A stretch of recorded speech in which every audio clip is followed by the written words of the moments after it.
Good morning class.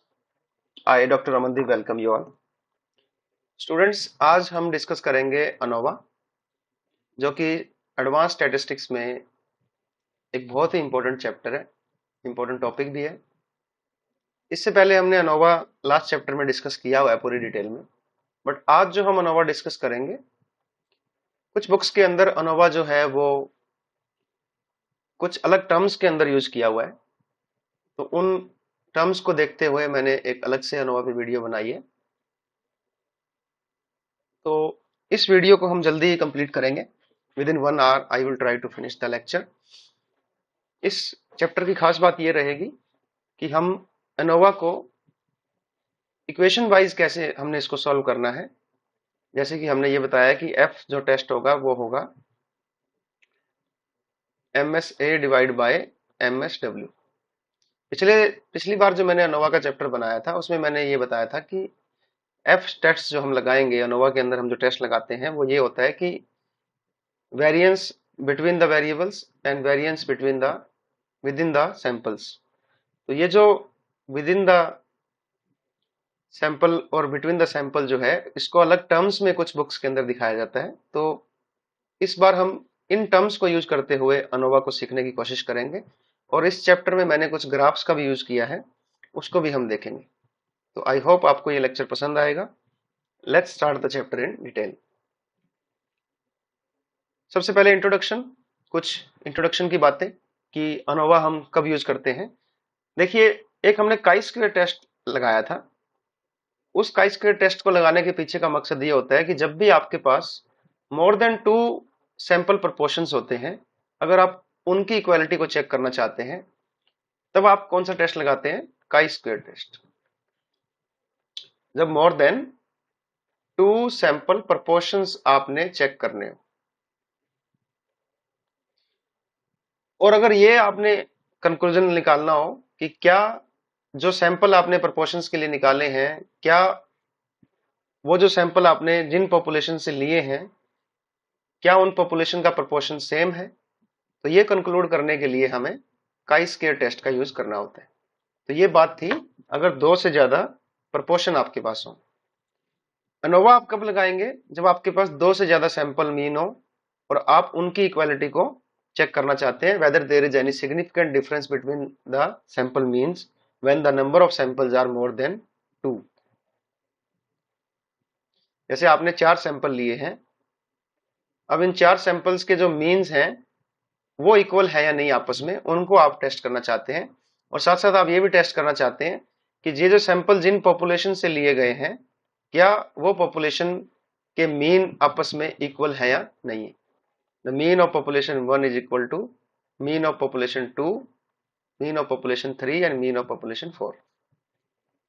तो ये hypothesis अगर आपको चेक करनी हो तो उसके लिए हम कौन सा टेस्ट लगाएंगे? अनोवा।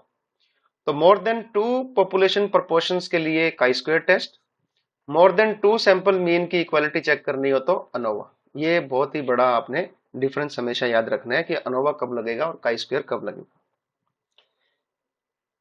ये मैंने पहले बता दिया है कि अनोवा यूज करते हुए आप ये कंक्लूड कर सकते हैं, ये इन्फ्रेंस लगा सकते हैं कि क्या जो सैंपल आपने लिए हैं उनकी पॉपुलेशन के मीन बराबर है या नहीं है। एग्जाम्पल देखेंगे। पिछले चैप्टर में भी मैंने, जो पिछली बार मैंने अनोवा करवाया था, उसमें भी यही एग्जाम्पल लिया था कि एक ट्रेनिंग डायरेक्टर है एक कंपनी का, जो कि नए एम्प्लॉइज को ट्रेनिंग देने के 3 अलग अलग मेथड्स को इवेल्युएट करना चाहते हैं। There are 3 different methods for giving training to the employees. पहला मेथड क्या है कि आपको नए एम्प्लॉय के साथ एक एक्सपीरियंस्ड एम्प्लॉय को लगाया जाएगा। दूसरा मेथड क्या कहता है कि एम्प्लॉइज को, नए एम्प्लॉइज को एक ट्रेनिंग रूम के अंदर ट्रेनिंग दी जाएगी। और तीसरा मेथड क्या कहता है कि उनको ट्रेनिंग फिल्म दिखाई जाएगी और मटेरियल प्रोवाइड करवाया जाएगा। अब ट्रेनिंग डायरेक्टर जो है, जो अपनी फैक्ट्री के अंदर 16 नए एम्प्लॉय को रैंडमली चूज करता है, एट रैंडम, रैंडमली वो सिलेक्ट करता है 16 नए एम्प्लॉइज को, जो कि 3 अलग अलग मेथड के अंदर ट्रेनिंग ले रहे थे।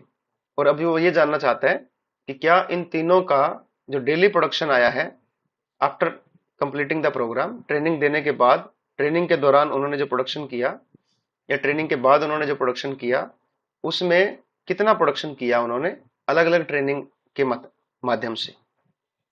तो वो ये जानना चाहता है कि क्या ये तीनों के तीनों मेथड से जो एम्प्लॉइज ट्रेंड हुए हैं उनका प्रोडक्शन जो है, उन्होंने जो प्रोडक्शन किया है, क्या वो इक्वल है या नहीं।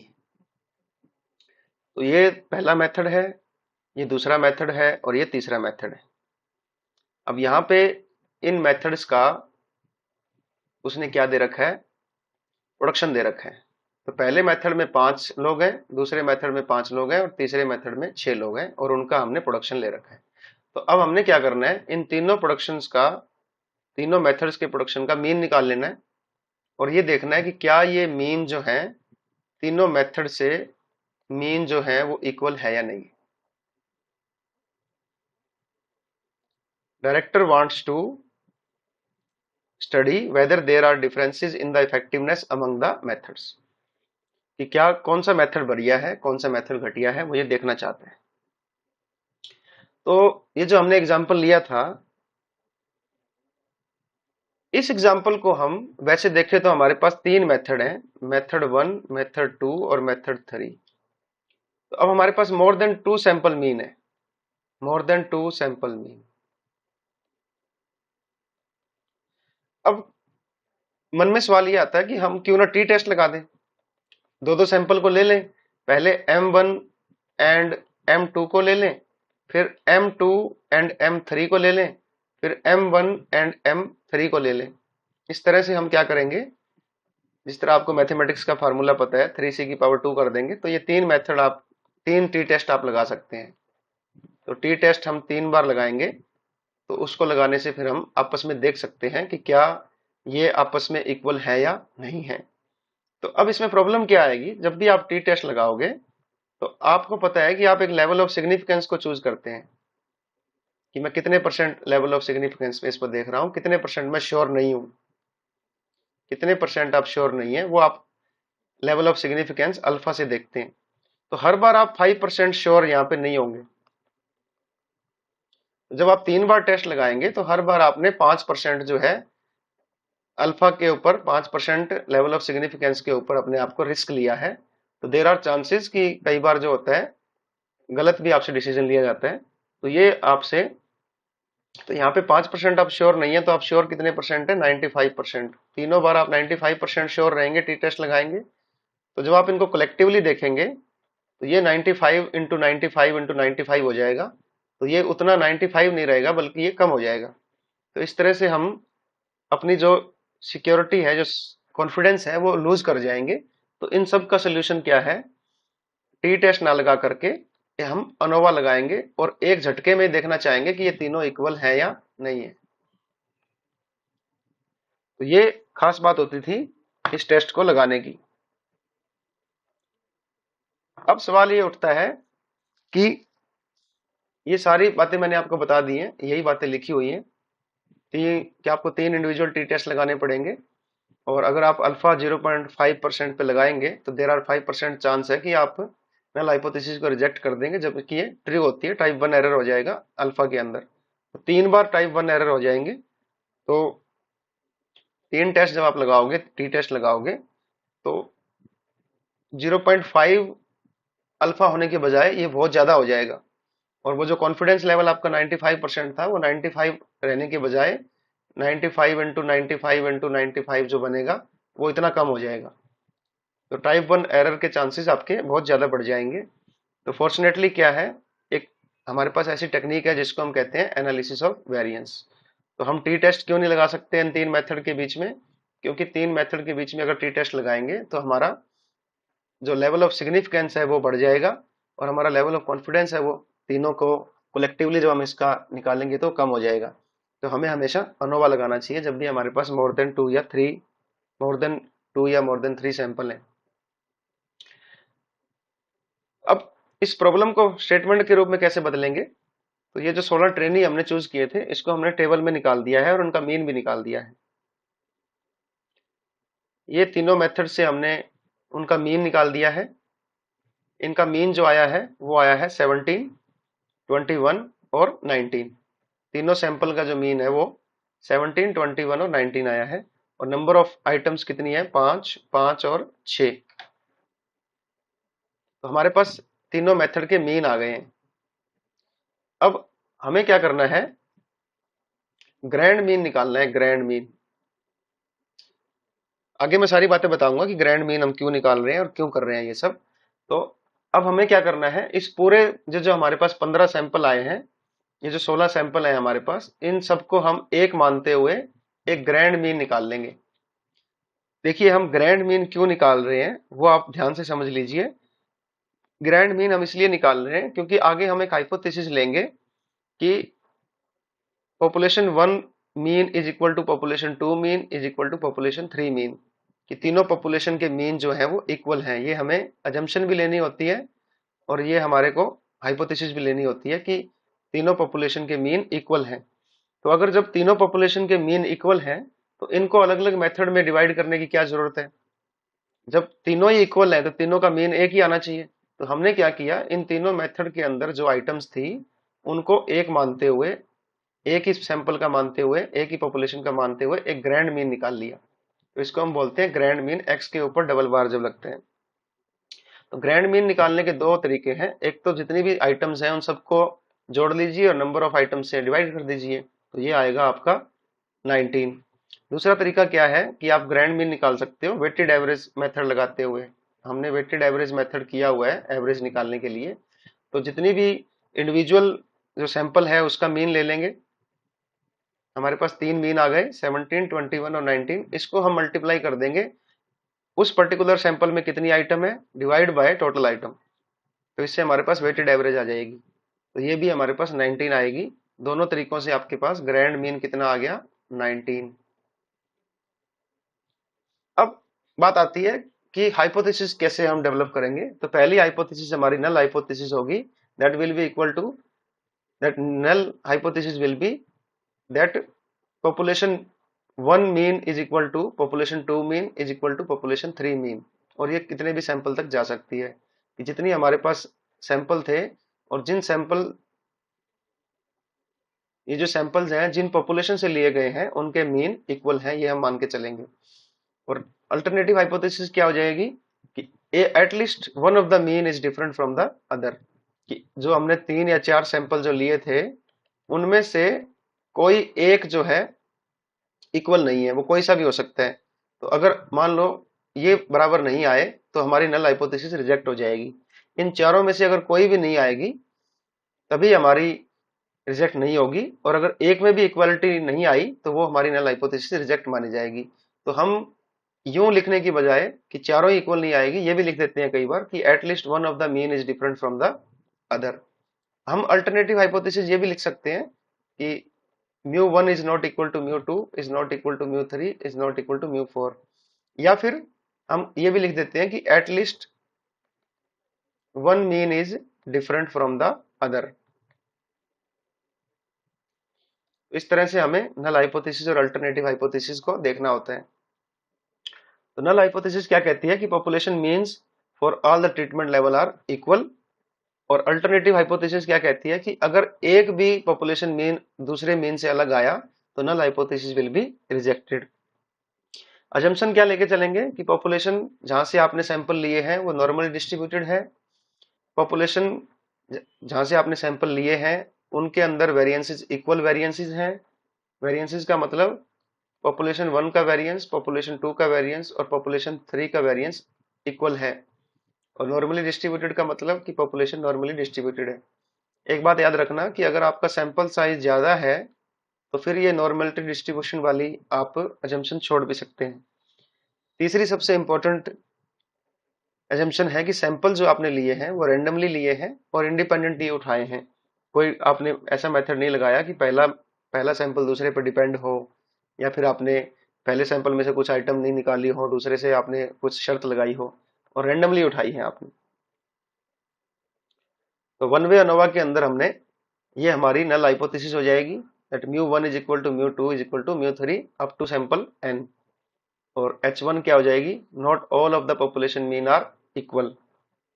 तो इसमें नॉट ऑल का मतलब ये नहीं है कि सारे इक्वल नहीं है, बल्कि एक भी अगर हो सकता है कि एक इक्वल ना हो, इनमें से अगर ये हो सकता है तो अगर एक भी इक्वल नहीं आया तो हमारी नल हाइपोथेसिस रिजेक्ट हो जाएगी, सारे बराबर होने चाहिए। तो नल हाइपोथेसिस अगर ट्रू होती है तो इसका मतलब क्या है, all means are the same, this one. इसको कैसे दिखाएंगे कि ये हमारे तीन पॉपुलेशन है, पॉपुलेशन 1, पॉपुलेशन 2, पॉपुलेशन 3, और ये इसका म्यू है। तो ये तीन पॉपुलेशन है हमारी, पॉपुलेशन 1, पॉपुलेशन 2, पॉपुलेशन 3, और इन तीनों का मीन जो है वो सेम है। यहाँ पे आप देख रहे होंगे सेम दिख रहा है आपको, ये सेम है। और नल हाइपोथेसिस में क्या होगा, कोई एक जो है आपका डिफरेंट होगा, at least one of the mean are different. ये आप देख रहे हैं कि दो पॉपुलेशन, पॉपुलेशन नंबर 1 और पॉपुलेशन नंबर 2 तो सेम है, और जबकि पॉपुलेशन नंबर 3 जो है इसका मीन जो है वो अलग है। तो इसका मतलब μ1 is equal to μ2, but μ2 is not equal to μ3 यहाँ पे। तो इस तरह से ये अलग आएगा। यूं भी हो सकता है कि मीन 1, मीन 2 और मीन 3 तीनों ही अलग अलग आ जाएं,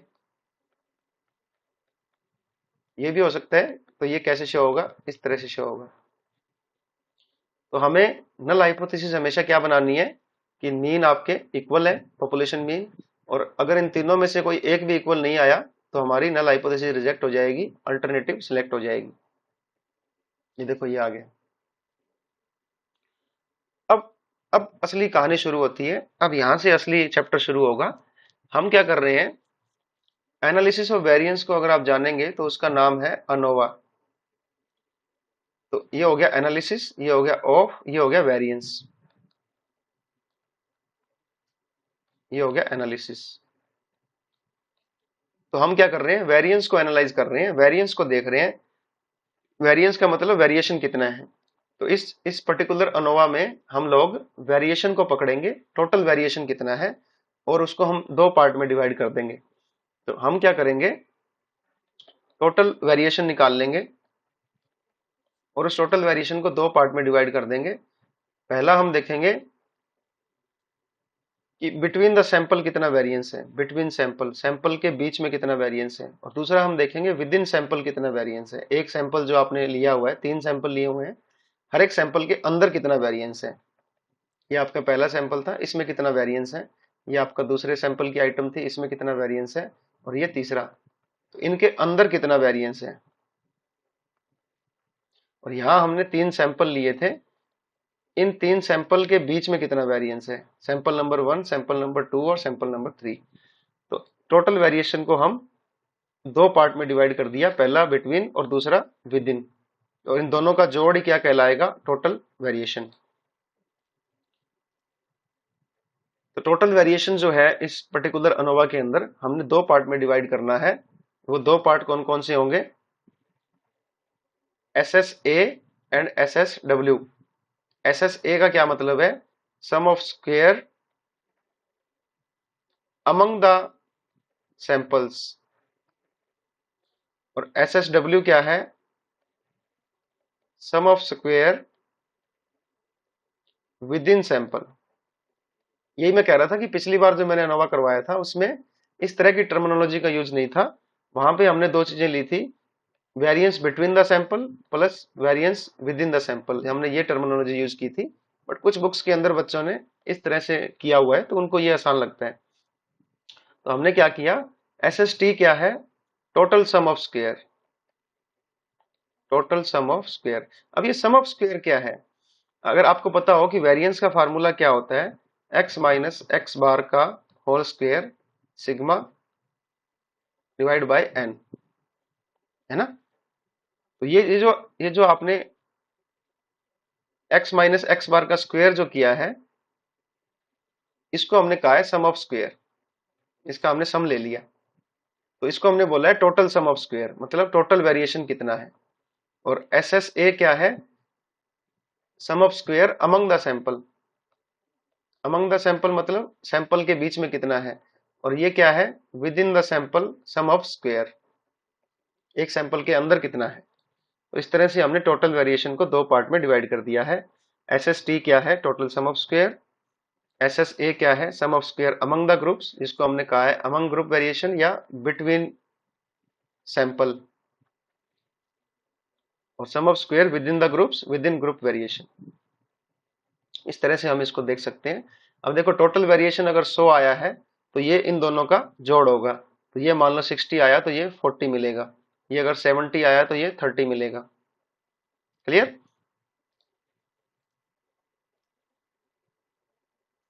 अब इसमें इससे पहले एक बात और मैं क्लियर कर लूं कि हम इस वेरिएशन से क्या कैसे अनोवा कैसे निकालेंगे। फिर अनोवा के पीछे का जो कंसेप्ट है वो ये है कि आपका जो अनोवा आप लगा रहे हो,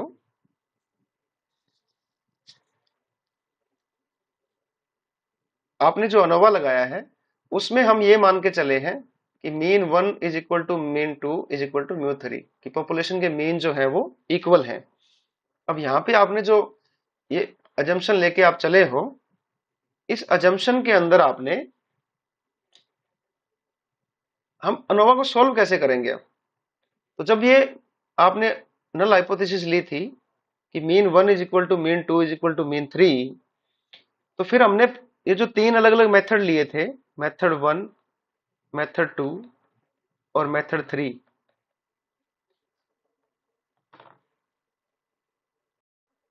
तो ये हमारे पास तीन मेथड थे, M1, M2 एंड M3। अब इन तीनों को हमने अलग अलग मानने की बजाय एक ही मान लिया था। क्यों? क्योंकि हमारे पास ये नल हाइपोथेसिस है कि तीनों के तीनों पॉपुलेशन के मीन जो है इक्वल है।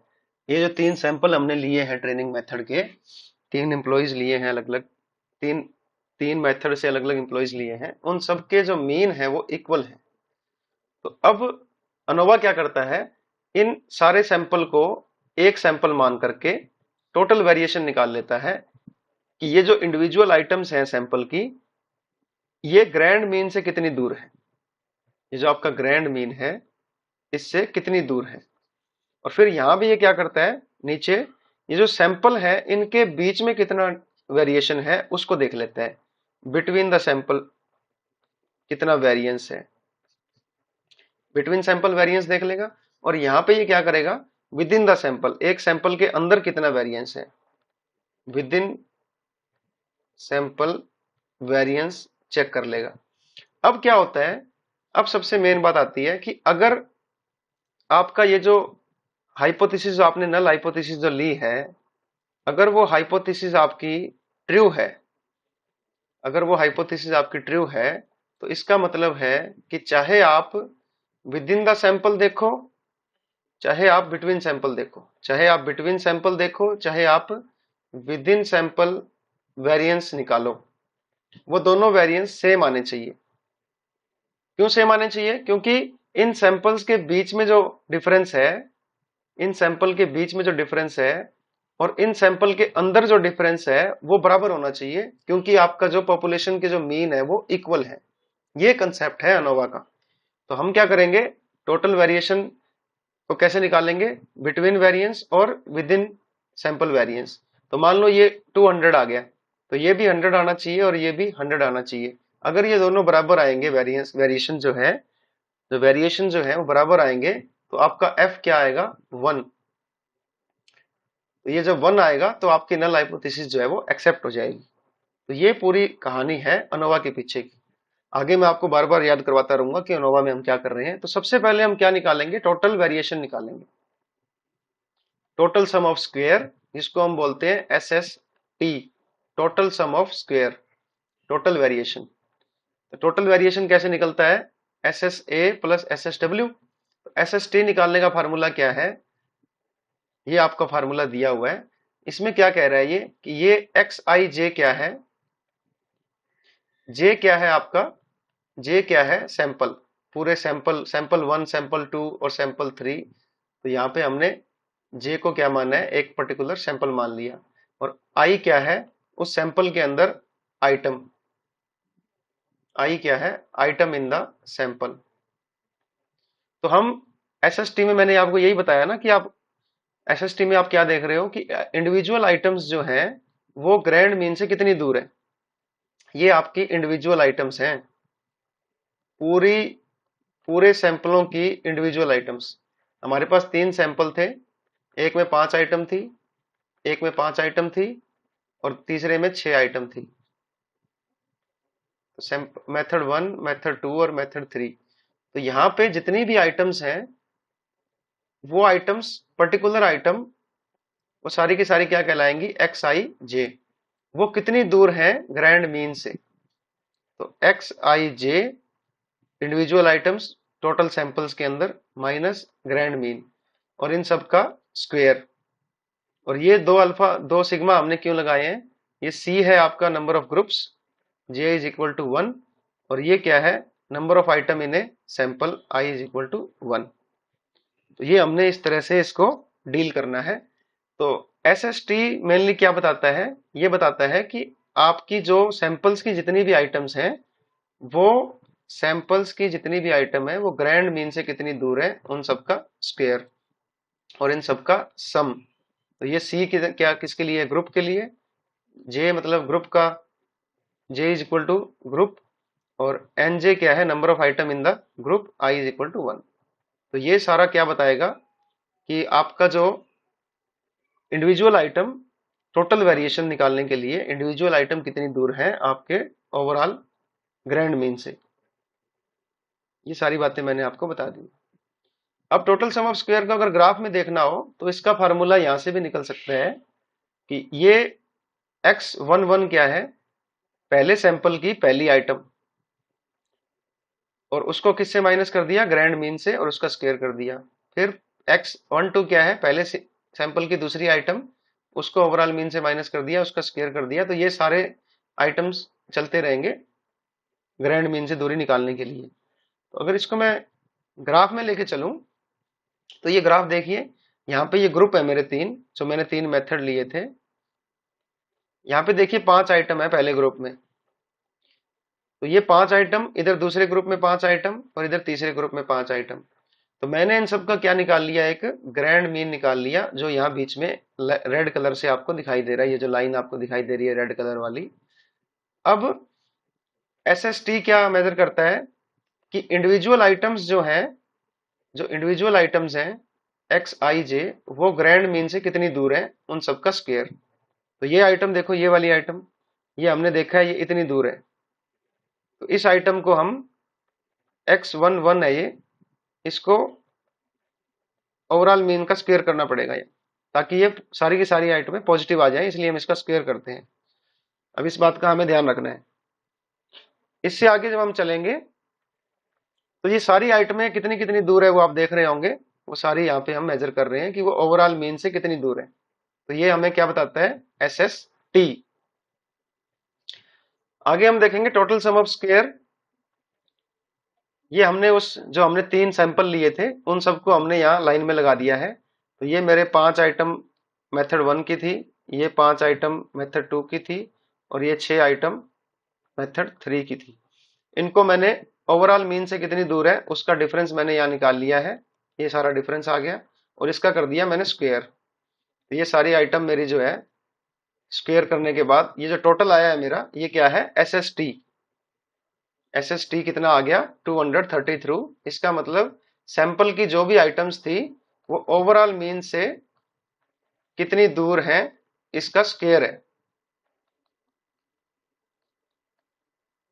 क्लियर। तो 232 आ गया। अमंग ग्रुप वेरिएशन में चलेंगे तो अब हम ग्रुप्स के बीच में कितना डिफरेंस है वो निकालेंगे। तो अब मैंने आपको बताया था कि एसएसटी में 2 पार्ट होंगे, एस एस ए और एस एस डब्ल्यू। उसको हम देखेंगे कि वो कैसे निकलते हैं। अब अगर आप देखें तो एस एस ए निकालना है हमने कि ग्रुप्स के बीच में कितना डिफरेंस है। तो हमने क्या किया, यहाँ पे मेरे पास 3 मेथड थे, मेथड 1, मेथड 2 और मेथड 3। उसमें 5 आइटम थी, इसमें भी 5 आइटम थी, इसमें 6 आइटम थी, 5, 5 और 6। अब क्या हो रहा है, मैंने इस पूरे सैंपल आइटम को एक ही मान लिया। अब जब इसको पूरा एक मान लिया तो उसके बाद क्या हुआ, मैंने अब जो मैं डिफरेंस देखना चाहता हूं वो किस में देखूंगा, बिटवीन द ग्रुप्स, कि इन ग्रुप्स के अंदर कितना डिफरेंस है। तो इस पूरे सैंपल को ही मैंने जब एक मान लिया तो इन ग्रुप्स को मैं किसके साथ तुलना करूंगा, ओवरऑल मीन के साथ, कि ये जो ग्रुप का सैंपल आया है सैंपल मीन है ग्रुप का, पहले का कितना आया था 17, दूसरे का 21 और थर्ड का 19। ये जो मेरे पास तीन ग्रुप थे इनके जो मीन आए हैं ये ओवरऑल मीन से कितनी दूर है। क्लियर? तो उसका फार्मूला क्या होगा, एक्स बार जे की, जे क्या है ग्रुप की, जो सैंपल है उसका मीन जो है वो ओवरऑल मीन से कितनी दूर है उसका स्क्वायर, और इसमें नंबर ऑफ आइटम कितनी है उसको इससे मल्टीप्लाई कर देंगे, ग्रुप के अंदर कितनी आइटम है, और इस सबका कर देंगे सिग्मा। तो C is equal to number of groups, J is equal to group size is equal to 1। दोबारा देख लीजिए, हमने देखिए एस एस टी के दो पार्ट होंगे, एस एस ए और S S W. S S T में हमने क्या किया कि सैंपल की जो इंडिविजुअल आइटम्स हैं वो ओवरऑल मीन से कितनी दूर है उसका स्क्वायर कर दिया था हमने, जिसको हमने कहा था sum of square total, total sum of square, total variation है ये। अब मैंने आपको बताया कि टोटल वेरिएशन तो हमने निकाल लिया, तो इसके दो पार्ट होंगे कि बिटवीन द सैंपल कितना वेरिएशन है, तीन सैंपलों के बीच में कितना वेरिएशन है। ये तीन सैंपलों के बीच में इनका जो मीन आया था ये 17, 21 और 19 आया था। अब इसको किसके साथ कंपेयर करना है, ग्रैंड मीन के साथ। तो मैंने यही बताया ना कि बिटवीन सैंपल और विद इन सैंपल हम क्या करेंगे, वेरिएशन निकाल लेंगे, और ये दोनों वेरिएशन बराबर आने चाहिए। अगर ये बराबर नहीं है तो हमारी नल हाइपोथेसिस रिजेक्ट हो जाएगी। तो अब हम यहाँ पे एस एस ए निकाल रहे हैं कि बिटवीन सैंपल कितना वेरिएशन है। तो बिटवीन सैंपल का मतलब है कि जो हमारा सैंपल का जो मीन है वो ओवरऑल मीन से कितनी दूर है उसका स्क्वायर, और number of items in the group, sample के अंदर जो आइटम है उससे इसको मल्टीप्लाई कर देंगे और ये उसका सारे का सिग्मा कर देंगे। C is equal to number of groups, J is equal to group. ये आप देख लेना रोक के वीडियो को कि मैं क्या कर रहा हूं।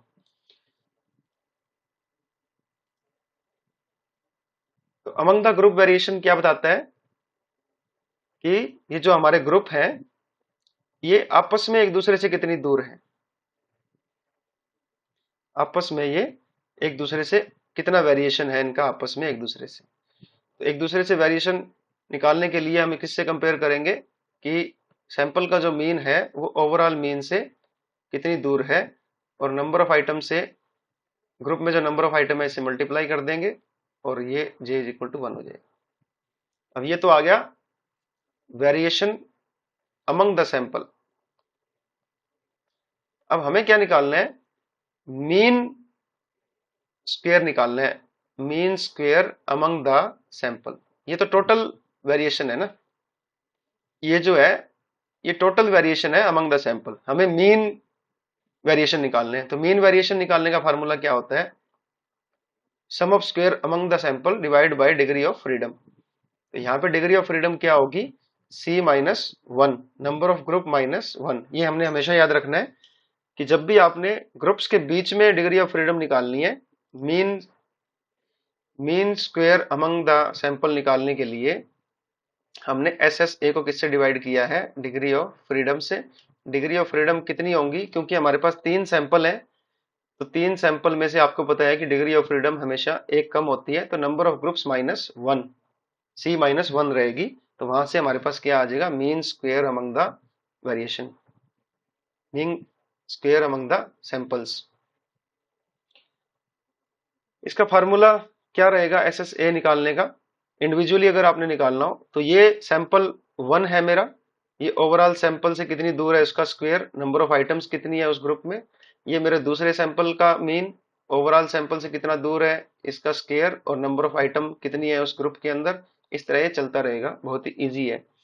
ग्राफ में अगर इसको मैं दिखाना चाहूं कि मैं क्या कर रहा हूं, तो मैंने यहाँ पे, ये मेरी 5 आइटम थी पहले ग्रुप में, ये मेरा पहला ग्रुप है, इसमें 5 आइटम थी, ये मेरा दूसरा ग्रुप था और ये मेरा तीसरा ग्रुप था, मेथड 1, मेथड 2 और मेथड 3। अब इस ग्रुप का मैंने मीन निकाल लिया, तो ये मेरा मीन ये आ गया, ये मान लो 17 आया है ना। तो ये 17 आया था, तो ये इस मीन से, ये मीन कितनी दूर है ओवरऑल मीन से, ये जो रेड में दिख रहा है ये ओवरऑल मीन है, ये कितनी दूर है, ग्रुप फर्स्ट जो मेरा सैंपल है, फर्स्ट जो मेरा सैंपल का मीन है वो मेरे ओवरऑल मीन से कितनी दूर है। तो एक्स बार 1 माइनस एक्स डबल बार का स्क्वायर कर देंगे और नंबर ऑफ आइटम कितनी है उससे मल्टीप्लाई कर देंगे। ये मेरा दूसरा ग्रुप है, इसका जो मीन आया है, ये मेरा तीसरा ग्रुप है, इसका मीन 19 ही आया था, अगर आपको याद हो 19 ही आया था, तो ये ओवरऑल मीन के ऊपर ही दिख रहा है आपको। और ये मेरा तीसरा जो था, दूसरा जो मेरा मीन था, ये आया था मेरा 21। तो ये देखो, ये ओवरऑल मीन मेरा 19 है, तो ये उससे ऊपर मेरा जो सैंपल का मीन है ये 21 आ गया। ये कितनी दूर है ये हम देख लेंगे। तो एस एस ए में हम क्या कर रहे हैं, हम ये देख रहे हैं कि जो सैंपल जो मीन आए हैं वो ओवरऑल मीन से कितनी दूर है उसका स्क्वायर और नंबर ऑफ आइटम से इसको मल्टीप्लाई कर देंगे। इस तरह से ये फार्मूला बन जाएगा। अब देखो हमने क्या कर दिया, एस एस टी कैसे निकलता है, S S A S S W. ये क्या बताता है कि सैंपल की इंडिविजुअल आइटम्स ओवरऑल मीन से कितनी दूर है उनका स्क्वायर। ये क्या बताता है कि सैंपल का जो मीन है, सैंपल का जो मीन है वो ओवरऑल मीन ग्रैंड मीन से कितनी दूर है उसका स्क्वायर। नंबर ऑफ आइटम्स ले लेंगे यहाँ। और अब ये तीसरा क्या बता रहा है कि विद इन सैंपल कितना वेरिएशन है, विद इन सैंपल। तो इसमें हम देखेंगे कि जो सैंपल की इंडिविजुअल आइटम है वो अपने सैंपल से कितनी दूर है, अपने सैंपल के मीन से कितनी दूर है उसका स्क्वायर। क्लियर। तो ये दोनों जो है ये बराबर आने चाहिए, अगर बराबर नहीं आते तो नल हाइपोथेसिस रिजेक्ट हो जाएगी। तो ये हमने जो मेथड लिया था उसका हम एस एस ए निकाल के देख रहे हैं, अमंग द सैंपल मीन कितना वेरिएशन है। तो ये फार्मूला हमने लगा दिया। ये मेरा पहले सैंपल के अंदर आइटम थी 5, ये दूसरे सैंपल के अंदर आइटम थी 5 और ये मेरे तीसरे सैंपल में 6 आइटम थी। तो यहाँ पे अगर आप देखेंगे तो आपको पता लगेगा कि पहले सैंपल का मीन आया 17, दूसरे का आया 21, थर्ड का आया 19 और सैंपल साइज कितना है 5, 5 और 6। तो यहाँ से मैं ग्रांड मीन भी मैंने निकाल लिया था 19 और सिग्निफिकेंस लेवल मेरा है 5। तो यहाँ से अब मुझे क्या निकालना है, बिटवीन कॉलम वेरिएंस निकालना है या एस एस ए निकालना है। पहले मैं एस एस ए निकालूंगा, फिर मैं एम एस ए निकाल दूंगा, mean mean square among the variation. तो ये मेरे पास सैंपल के मीन आ गए, ये मेरे पास ग्रैंड मीन आ गए। सैंपल मीन में से ग्रैंड मीन माइनस कर दूंगा, -2, 2 और 0 आ जाएगा। इसका स्क्वायर कर दूंगा, 4, 4, 0 आ जाएगा। और इसको नंबर ऑफ आइटम्स कितनी है उससे मल्टीप्लाई कर दूंगा, तो 20, 20, 0 करके ये 40 आ जाएगा टोटल। अब मेरे पास एस एस ए कितना आ गया, एस एस कितना आ गया ए 40। तो इसका मतलब sum of square among the variance कितना आ गया, अमंग द सैंपल कितना आ गया 40। सैंपल के बीच में कितना वेरिएंस है 40 है। अब मुझे अगला पार्ट क्या करना होता है, एमएसए निकालना होता है, mean square among the sample. वो कैसे निकलता है, सैंपल का जो वेरिएंस आया है अमंग द सैंपल उसको डिवाइड करूंगा डिग्री ऑफ फ्रीडम से। डिग्री ऑफ फ्रीडम कितनी होती है C-1, नंबर ऑफ ग्रुप -1 हमेशा, तो ये 2 से डिवाइड हो जाएगा, 40 डिवाइड बाई 2 20। अब देखिए दोबारा क्या कर रहे हैं हम, एस एस टी हमने निकाल लिया था 232 आया था, इसको दो पार्ट में डिवाइड किया, S S A S S W. S S A कितना निकल करके आया 40। अब मैंने क्या करना है, इससे mean square among the sample निकाल लूंगा, मीन स्क्वायर की एवरेज वेरिएशन कितना आया है। एवरेज वेरिएशन का फार्मूला क्या है, S S A divide by degree of freedom, 40 divide by C-1 2, ये आ जाएगा 20। तो ये मेरा कितना आया 40। अब आपको पता है कि ये इन दोनों का जोड़ है, 232 जो है वो इन दोनों का जोड़ है। तो ये अगर 40 आया है तो ये 192 आना ही चाहिए। तो आगे हम देखेंगे ये 192 आ रहा है या नहीं आ रहा। तो इसी तरह मैं एस एस डब्ल्यू निकाल के एम एस डब्ल्यू निकाल लूंगा, mean square within the sample. ये कैसे निकलेगा, S S W divide by degree of freedom. यहाँ डिग्री ऑफ फ्रीडम क्या होगी, n minus C, number of total items minus number of groups. चलिए आगे देखते हैं। ये वही सेम फार्मूला हमने लगाया है कि कैसे हमने एस एस ए निकाला है, बिटवीन कॉलम वेरिएंस कैसे निकालना है, एस एस ए और एम एस ए। ये वही दोबारा मैं बता रहा हूँ अलग से। ये मेरा एस एस ए 40 आ गया और ये मेरा बिटवीन कॉलम वेरिएंस कितना आया, इसको बोलेंगे M S A, mean square among the sample. SSA divide by degree of freedom. अब विद इन ग्रुप वेरिएशन निकालना है हमने, SSW। SSW के लिए मैंने क्या बताया था कि एक जो आपका जो सैंपल है उस सैंपल के अंदर कितना वेरिएंस है, तो इस सैंपल का जो मीन होगा और इस सैंपल की जो इंडिविजुअल आइटम्स है उनके बीच में कितना वेरिएंस है उसका स्क्वायर, xij माइनस xj का square sigma nj i is equal to 1, क्योंकि हमने सारों का ही करना है तो हमारे पास 3 ग्रुप है उसका सिग्मा ले लिया और एक ग्रुप में जितनी आइटम है उनका सिग्मा ले लिया। तो ये क्या बताता है कि आपके सैंपल के अंदर जो आइटम्स हैं वो कितनी दूर हैं आपके सैंपल मीन से। तो सैंपल के अंदर जो इंडिविजुअल आइटम है उनको हमने क्या कहा, xij, और ये कितनी दूर है सैंपल मीन से उसका स्क्वायर, और 2 बार हमने सिग्मा कर दिया, पहली बार नंबर ऑफ आइटम ग्रुप में दिखाने के लिए और दूसरी बार ग्रुप्स कितने हैं उसको दिखाने के लिए। तो जे का मतलब है ग्रुप साइज और एनजे का मतलब है number of item in the group, और सी क्या है, नंबर ऑफ ग्रुप्स। ये सारे आप देख लेंगे, नोट कर लेंगे कॉपी के अंदर। अब within group variation graph के थ्रू दिखाना हो अगर, ये एक सैंपल है आपका, ये मान लो पहला सैंपल है उसका मीन है, तो ये जो आपके ये जो ग्राफ बन रहा है ये आपस में आइटम्स कितनी दूर है मीन से, ये आपका मीन है, ये जो आइटम्स हैं वो कितनी दूर है मीन से, कितनी दूर है वो आइटम, ये हम दिखा रहे हैं। तो ये आपकी इंडिविजुअल आइटम्स हो गई और ये आपका मीन हो गया इस ग्रुप का। तो हर ग्रुप का ऐसे कर लेंगे और हमारे पास 3 ग्रुप है उन सब का हम निकाल लेंगे। तो जिस तरह आपका SSW निकल जाएगा तो उसी तरह आपने mean sum between the sample भी निकालना है। SSW divide by degree of freedom. Degree of freedom क्या कह रहा है कि कितनी अपने पास टोटल आइटम है और नंबर ऑफ ग्रुप्स कितने हैं उससे माइनस कर देंगे। ग्राफ में अगर दिखाना हो तो ये इसका फार्मूला देखिए SSW का, ये पहले सैंपल की पहली आइटम और उस पर्टिकुलर सैंपल का मीन, उसका डिफरेंस, उसका स्क्वायर, ये पहले सैंपल की दूसरी आइटम, उसी पर्टिकुलर ग्रुप का मीन, और ये आगे चलता रहेगा। तो हमने अपने ग्रुप के मीन में से उस ग्रुप की आइटम्स को माइनस करना है। ये आप देखेंगे ये 5 आइटम है पहले ग्रुप में और इस ग्रुप का मीन जो है वो ये आया है 17। तो अब इसमें हमने क्या किया कि ये ग्रुप की जो आइटम्स हैं वो मीन से कितनी दूर है इसका हमने वेरिएंस निकाल लिया। वेरिएंस तो आपको पता ही होगा, आपने किया होगा बीकॉम के अंदर। तो ये सारा क्या कर रहा है, ग्रुप की जो आइटम्स हैं वो अपने मीन से कितनी दूर है वो हम ये देख रहे हैं। तो ये 17 थी, ये 19 और ये 21, इस तरह से हम आइटम निकाल लेंगे। तो विद इन द सैंपल अगर निकालना हो तो कैसे निकलेगा, ये हमारे पास ग्रुप के मीन आए हुए हैं, पहले का मीन 17, दूसरे का 21, थर्ड का 19।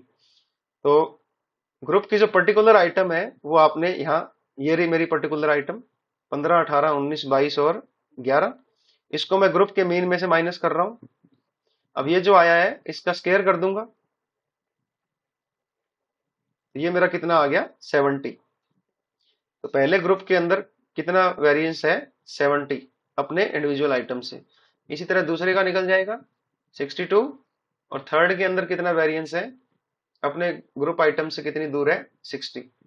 तो इन तीनों को अगर हम प्लस कर लें तो वो हमारा क्या आ जाएगा SSW 192।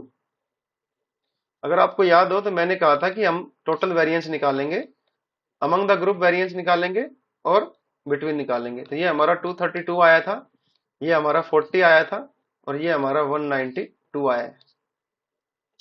अब हमने क्या करना है, इसमें हमने MSA निकालना है, mean square among the sample. वो कैसे निकलेगा, SSA divide by degree of freedom, 40 divide by 220 आ गया था। और इसमें भी हमने MSW निकालना है, ये कैसे निकलेगा, SSW divide by degree of freedom n minus C, number of item total minus group item, group कितने हैं। तो ये हो जाएगा 192, 16 माइनस 3 13, तो ये आ जाएगा 14 पॉइंट कुछ आएगा 769 शायद तक।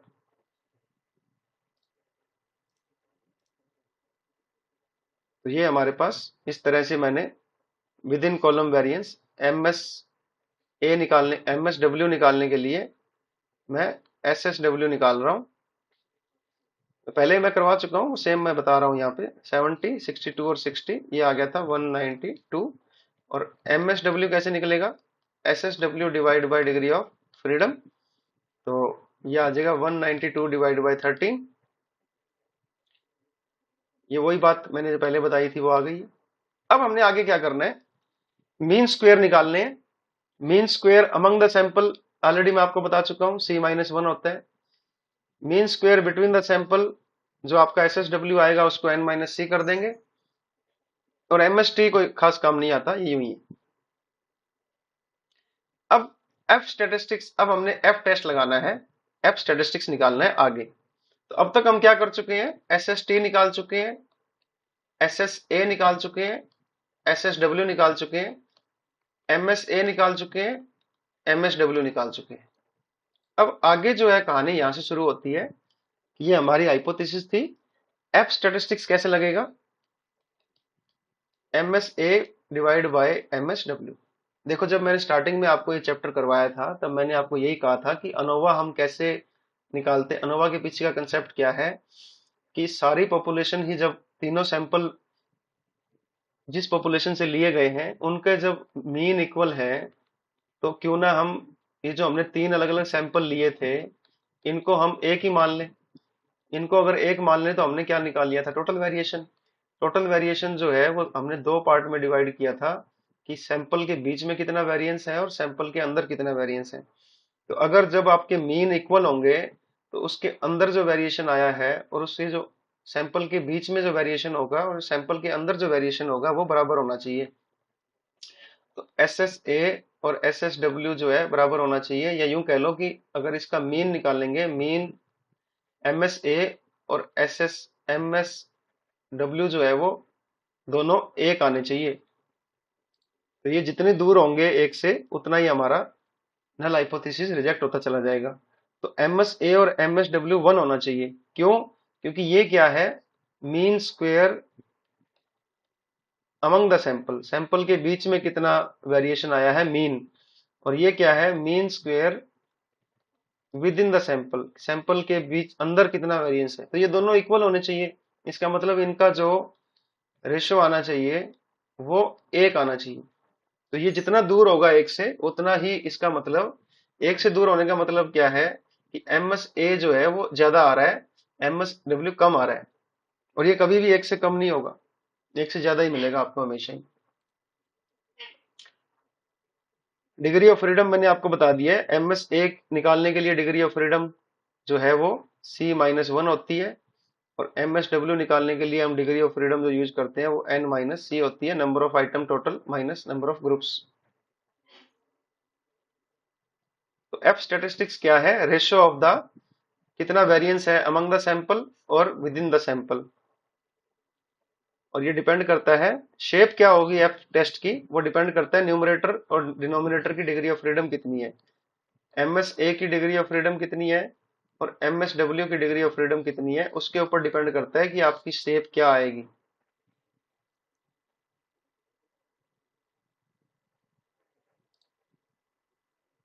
अभी अगर आप देखो,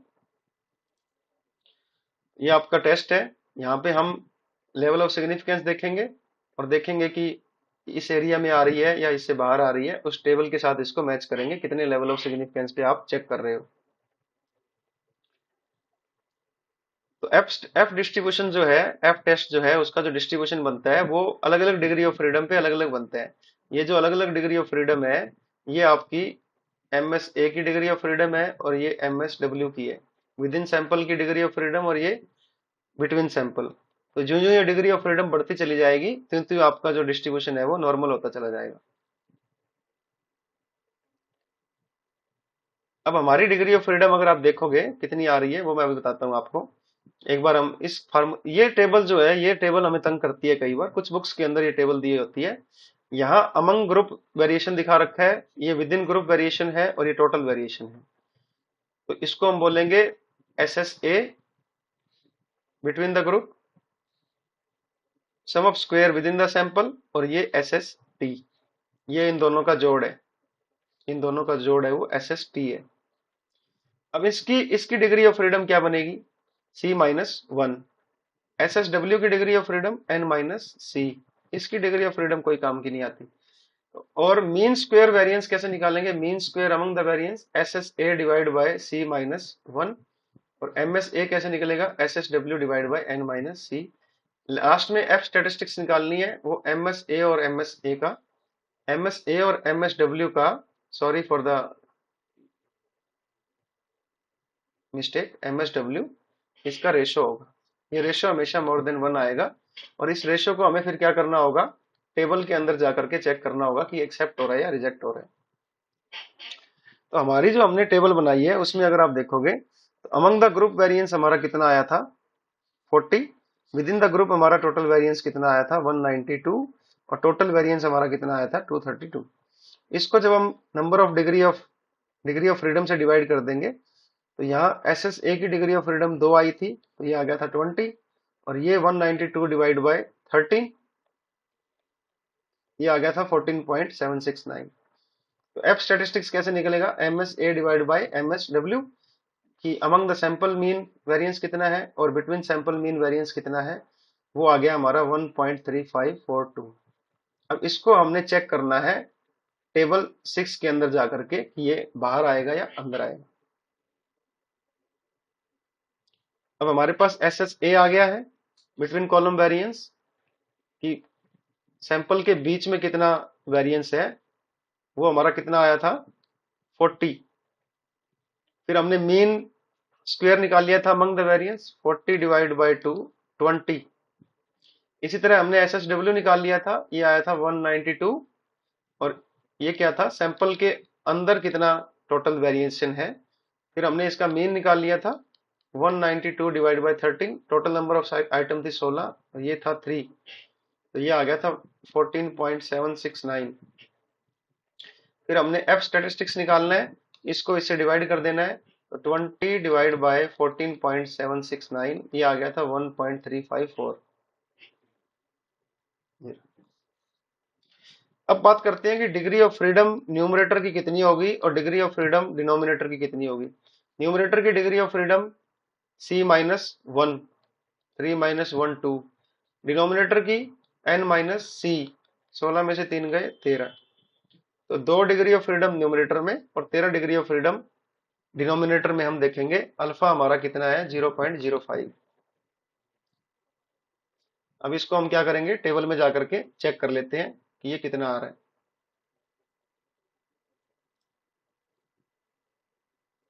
टेबल वैल्यू हमारी कितनी आ रही है? 3.81। कहां से पता लगी हमें? मैं दिखा देता हूं, ये रही हमारी टेबल 6A, जो F डिस्ट्रीब्यूशन को दिखाती है। ये न्यूमरेटर की डिग्री ऑफ फ्रीडम है, न्यूमरेटर में हमारी डिग्री ऑफ फ्रीडम थी 2। इधर डिनोमिनेटर की डिग्री ऑफ फ्रीडम है, वो थी हमारी 13। 13 और 2 को मिलाइए, ये आ गया 3.81। तो हमारी टेबल की वैल्यू कितनी आई? ग्राफ की वैल्यू 3.81।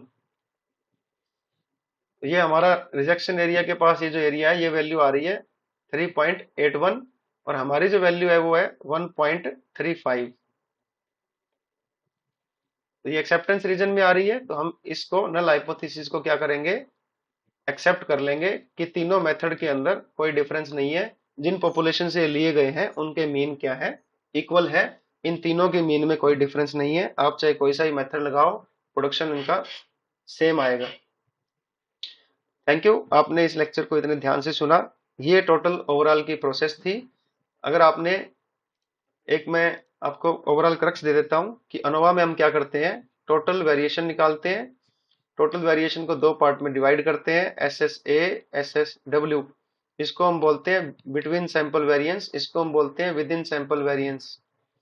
SST क्या बताता है कि इंडिविजुअल आइटम्स, जो भी टोटल आइटम्स हैं वो ओवरऑल मीन से कितनी दूर है, उनका स्क्वायर।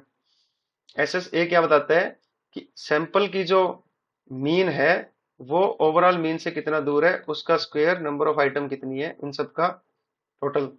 ये क्या बताता है कि सैंपल की इंडिविजुअल आइटम अपने ही सैंपल के मीन से कितनी दूर है, उसका स्क्वायर, और फिर 2 बार हमने अल्फा लगाना है। यहाँ पे भी हमने समेशन करना है 2 बार, और ये 1 बार होगा।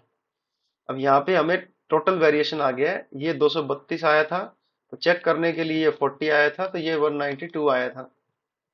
अब ये इनका जो मीन आएगा, mean square among the variation, वो कैसे निकलेगा?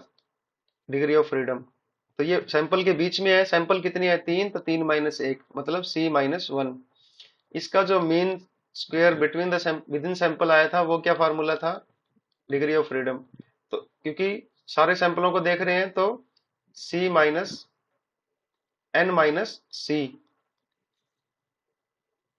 ठीक है। तो ये हमारा 20 आ गया था और ये हमारा 14.769 आ गया था। तो अब F कैसे निकलेगा? MSA और MSW भी आया था 1.354। तो फिर हमने दो यहाँ से डिग्री ऑफ फ्रीडम ली, 2 डिग्री ऑफ फ्रीडम यहाँ से ली और 13 डिग्री ऑफ फ्रीडम यहाँ से ली। इसको जब टेबल में देखा तो वैल्यू आई 3.81। हमारी वैल्यू कम है, तो हम क्या करेंगे? नल हाइपोथेसिस को एक्सेप्ट कर लेंगे कि there is no difference between the mean value of the 3 samples. तो इस तरह से हमने इसको सॉल्व करना है। आई होप आपको ये लेक्चर पसंद आया होगा। आप इस तरह से क्वेश्चन को निकालिए, आपको बहुत आसानी रहेगी। और एग्जाम में भी इस तरह के क्वेश्चन आते हैं, नेट के एग्जाम में, तो आप बहुत आसानी से इनको सॉल्व कर पाएंगे। Thank you so much.